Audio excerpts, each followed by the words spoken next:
Hey everybody, I hope you all had a pretty good weekend, in spite of it being really weird. So I want to talk today a little bit more about paraphrasing and quotation and plagiarism. When you are putting information in your literature reviews that comes from a source, you have the option to summarize, to paraphrase, or to quote. Summaries are when you take something big and you make it small. So you say, this paper, discuss this. And you don't need to have a page number if you're going to talk about the paper as a whole. If you are going to paraphrase or quote, you will need a page number. We're going to talk much more about APA conventions coming up. But a lot of people will say, well, why do I need to paraphrase when I could just quote? Why not just make sure I get it right, put those quotes there? Definitely didn't plagiarize because there's those quotes, and I said exactly what the author said, so I can't possibly have misrepresented it. So what's the problem? But if I read a paper, it's just a string of quotes. One, it doesn't flow well. It's in all these different voices instead of your voice. Sometimes the tenses change. It just doesn't work well. Also, if it's paraphrased, then I know that you understood it. It shows me that you have actually processed the information and you have spit it out in a way that is in your own voice, that is intelligible. You're taking really technical information and you are not necessarily simplifying it, but you're saying it in a way that takes out the sort of excessively long, jargony stuff and tells it to us. So you can think of it sort of as the difference between a playlist and a remix. If I'm a DJ who just presses play on the next song, I'm not really adding anything. But if I'm remixing something, if I'm synthesizing, then that means that I have actually added something to it. So when you are thinking about how much paraphrasing to do versus quoting, you should only have at most about 10% worth of your paper be quotes. So try to stay away from excessive quoting, even though it feels really safe. You hopefully read about plagiarism and citation a little bit for today. I'm not going to get into plagiarism in great depth. I actually shot a video with my wife that did a whole plagiarism exercise I usually do in class, and that video is 20 minutes long. So if you want to see that, that's on YouTube. But I'm going to assume that you all did the reading, and so you know about plagiarism, and if you have questions, please send them to me.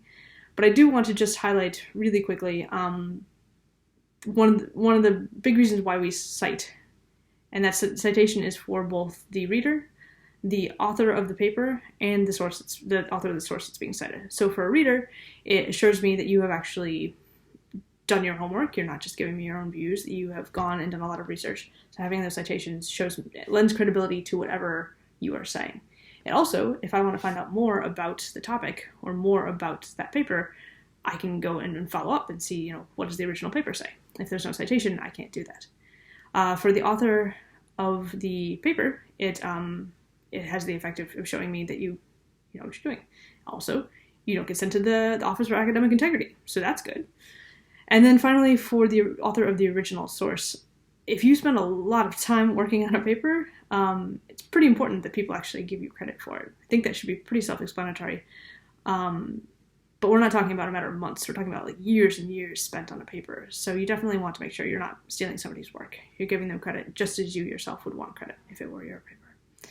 So we take plagiarism pretty seriously here. Academia does in general. It's one of very few things that people can get fired for if they're a tenured professor. It's basically like committing a serious crime and plagiarism. So it is a serious thing. But I am also aware that you're learning, so I don't want you to be too freaked out about if you do something small, if you forget to, include the page number on a paraphrase. I'm not going to be like, off to the plagiarism office for you. I'm going to talk with you and say, here's what you need to do. You need more practice with this. This was a little bit sloppy.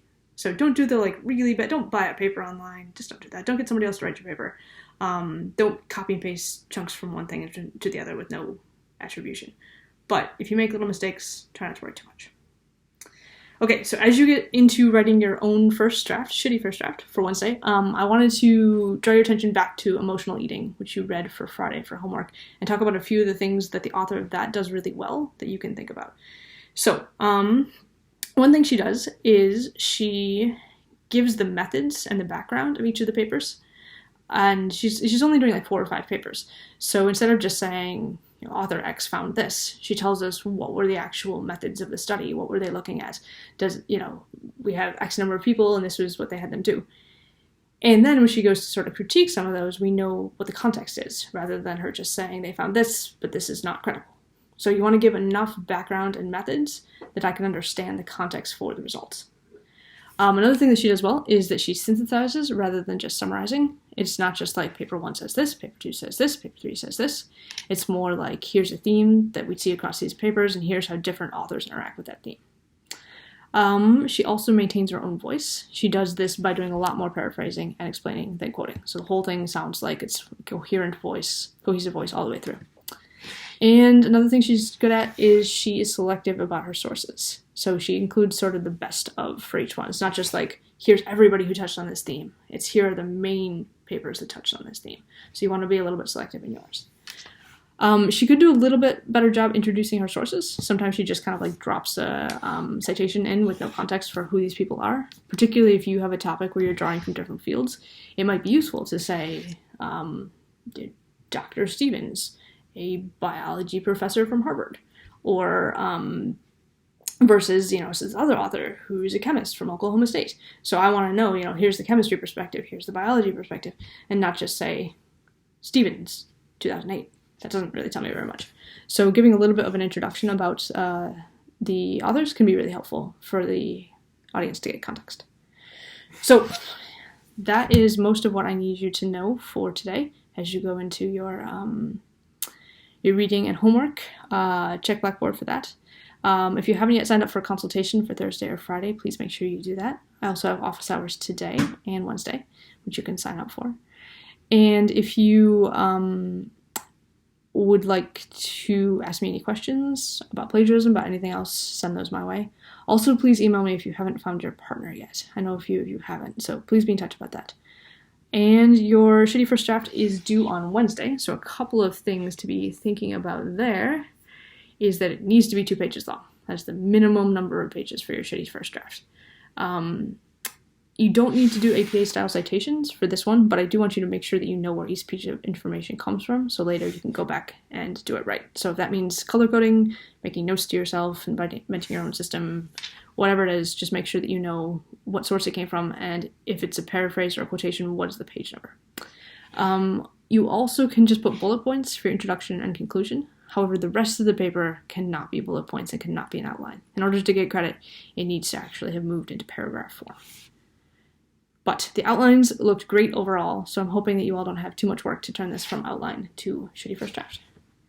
So that is all I have for right now. But please shoot me an email if you have any questions, and I hope you are all well, and I will talk to you all on Wednesday.